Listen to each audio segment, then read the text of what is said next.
Fala, torcida que canta e vibra. Esse é o primeiro vídeo do canal Palmeirismo. Meu nome é Lucas Campana. Criei esse canal com o objetivo de compartilhar minhas alegrias, minhas insatisfações, minhas críticas e os meus elogios à nossa sociedade esportiva Palmeiras.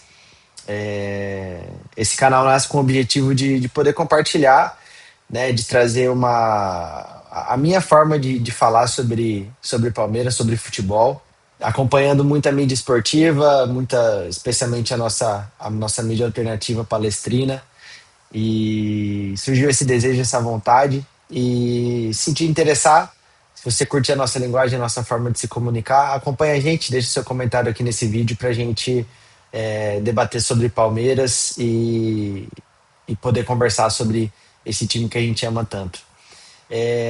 Hoje o tema desse nosso vídeo é para falar um pouco sobre a nossa derrota doída aí contra o Santos ontem, nessa reta final do Brasileirão, e trazer um insight que eu tive ontem, depois de passado um pouco da raiva ali do jogo, da derrota, sobre o que a gente viveu em 2021, um paralelo que dá para a gente traçar agora em 2025, e com a nossa expectativa de levar a tão sonhada Copa Libertadores, né? E também, obviamente, brasileiro, mas o sentimento um pouquinho maior nesse momento de levar a Taça Libertadores.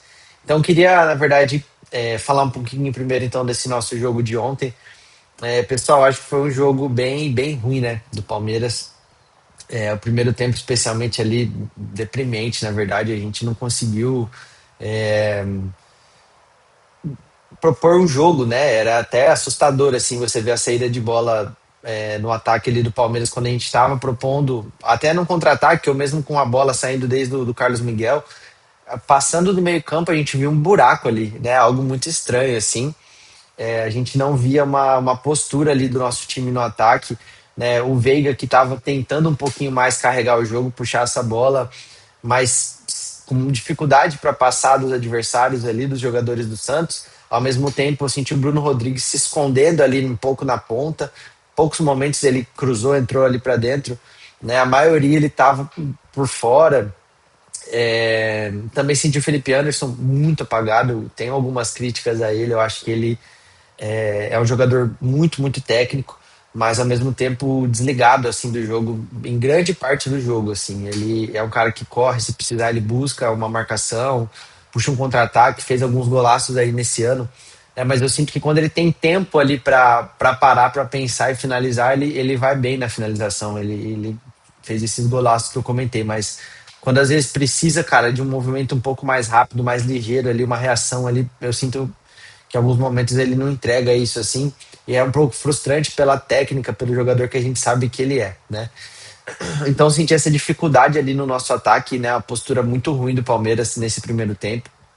Melhorou muito no segundo tempo, né? Mas eu acho que foi um pouco danoso ali para o time, né? E para o próprio desenvolvimento do segundo tempo, o fato de que o Santos, se eu não me engano, foram 11 finalizações no primeiro tempo contra uma do Palmeiras, algo nesse sentido.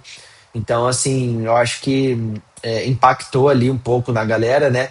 E isso, de alguma forma, ajudou, né, os jogadores a se mexerem para o segundo tempo, mas o Santos também teve uma confiança, pô, acho que dá, pode ser que dê para a gente conseguir um resultado, porque a gente fez um primeiro tempo melhor, né? E o Palmeiras melhorou muito no segundo tempo, né? Gostei de ver algumas jogadas, alguns desenvolvimentos ali até uma finalização.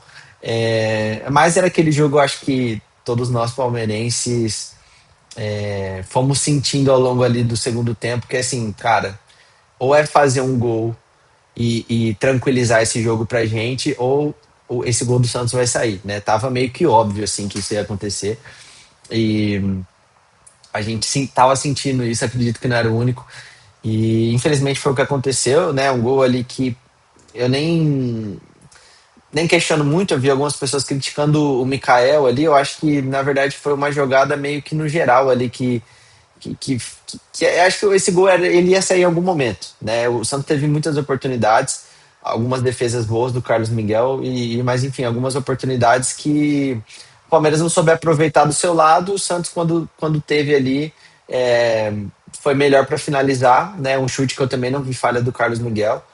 E uma finalização do Roleiser ali que eles buscaram esse 1-0, né? É, e aí, fazendo ali só um parênteses quanto ao pênalti, possível pênalti ali no Maurício, né? Eu não acho que foi, tá, pessoal? Eu acho que, assim, o meu grande ponto quanto a isso é meio que um comprometimento que eu tenho ultimamente de não reclamar tanto de arbitragem, sabe? A gente vê, pessoal, o erro é para todo lado o tempo inteiro, né? O Flamengo quis recentemente induzir aí um favorecimento ao Palmeiras no campeonato, o que é ridículo. E eu acho que a gente não deve cair nessa também e se colocar também como os prejudicados do campeonato, porque eu não vejo dessa forma, né? Eu acho que a gente tem muito erro para lá, tem muito erro para cá. Todos os times do Campeonato Brasileiro podem reclamar da arbitragem em algum momento contra o seu time e também já tiveram a favor. Então, assim, depois dessa onda de toda aquela reclamação que o Flamengo fez em massa, depois principalmente do jogo contra o São Paulo, que o negócio escalou em todos os jogos, de todas as rodadas, existe essa reclamação da arbitragem. Eu optei por não ver mais o jogo, é, não mais analisar o jogo passando pela arbitragem, por possíveis erros de arbitragem, né? Até porque ontem o Palmeiras não mereceu a vitória, infelizmente. Não foi só esse pênalti. O pênalti com certeza daria uma tranquilidade pra gente se fosse convertido, mas o jogo não passou só por isso. Né? Então eu prefiro nem olhar para isso, nem gastar tempo. Estou fazendo um parêntese um pouco mais longo só para contextualizar que em muitos momentos aqui no canal de vídeos e possíveis lives que a gente for fazer, eu vou evitar falar da arbitragem, né? Sempre que possível. Quando não der, quando for algo assim muito absurdo, a gente vai passar pelo assunto para falar. Mas eu acho que evitar, rapaziada, e fica até um conselho assim, é muito desgastante a gente todo possível lance achar que foi contra nós ou ficar com medo de a gente ter sido favorecido. Então, assim, cabeça tranquila com isso, de deixar um pouco de lado e avaliar mais o jogo, tá? E aí, por fim, um paralelo ali com a Libertadores de 2021, né, que eu queria trazer para vocês. Vou até trazer uma imagem aqui na nossa tela. Eu tô aqui com os nossos jogos de 2021, tá, pessoal? Pelo site Futimob aqui. Gosto bastante de acompanhar as estatísticas por eles, né? E jogo em tempo real também. Eu vim buscar aqui como tinha sido a nossa reta final antes da nossa gloriosa vitória aqui, né? No dia 27 de novembro. Pessoal, olha esse retrospecto aqui, né? Às vezes não fica tão fresco na nossa memória, porque a gente levou esse título e já são 3, 4 anos de lá para cá, são tantos jogos por ano que a gente não lembra todos, né?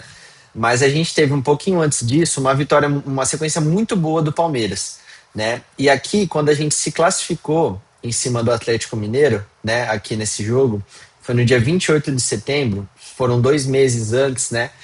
Ah, logo que passou isso, eu tinha essa lembrança muito clara, por isso que eu fui buscar a estatística, de que o Palmeiras tinha tido uma sequência absurda, assim, né? E até a gente teve aqui 2 derrotas, né? Mas aqui a gente viu 6 jogos de vitórias seguidas, né? E eu lembro que o Palmeiras, depois que se classificou, teve essa ascensão e o Flamengo tava sendo muito questionado ali pelo momento deles, né?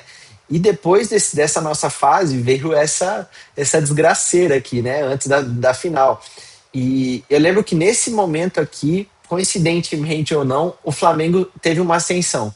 Né? Ele teve uma ascensão muito forte nessa reta final, tanto que a gente chegou como o underdog ali na final e o Flamengo como favorito, né?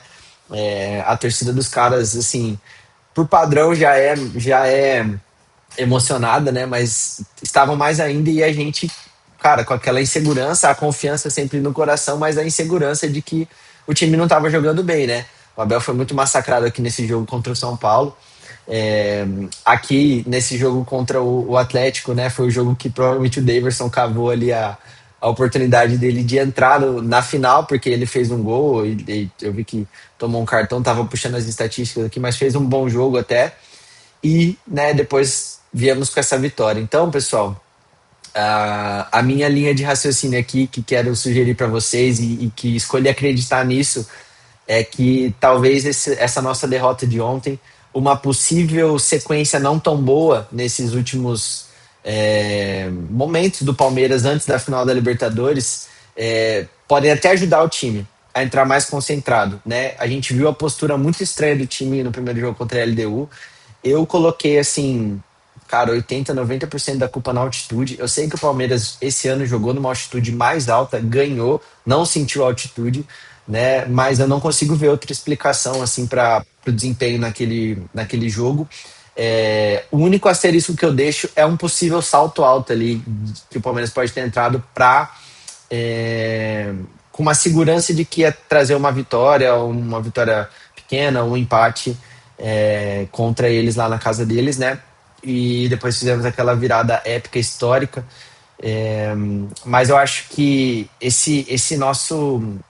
essa nossa dificuldade lá nesse primeiro jogo e essa derrota com o Santos que doeu muito em todo mundo, com certeza nos jogadores também, vai dar um gás pra gente. E o Flamengo tendo assumido a ponta, o cenário se assemelha muito com o de 2021, né? Eles chegando numa posição melhor na final e a gente numa posição um pouco inferior, cara. E se for para ser dessa forma, eu compro, porque a gente já viveu isso em 2021, foi histórico, né? Fizemos um jogo muito bom na final da Libertadores, saímos na frente do placar na Libertadores de 2021 e fomos buscar esse 2-1 no final com o gol do Deivinho.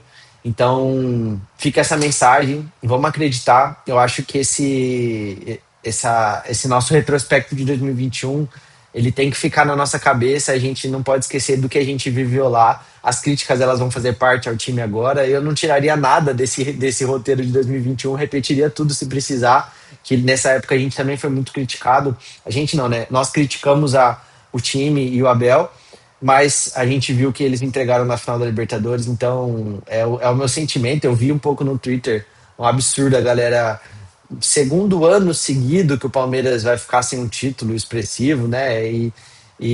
Rapaziada, calma, o Brasileirão ele tá aí ainda, né? Se não for pra gente ganhar ele, sacrificar ele pela Libertadores, eu compro essa parada e deixo essa mensagem para vocês acreditarem nisso também.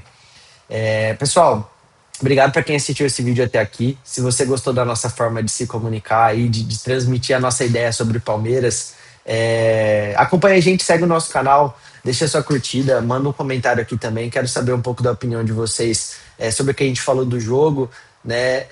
E também, especialmente, desse sentimento que está no coração que essa Libertadores vai vir para a gente de novo e a gente vai ser o primeiro tetra brasileiro da história. Isso vai ser incrível. Comenta aqui se vocês acreditam nisso também.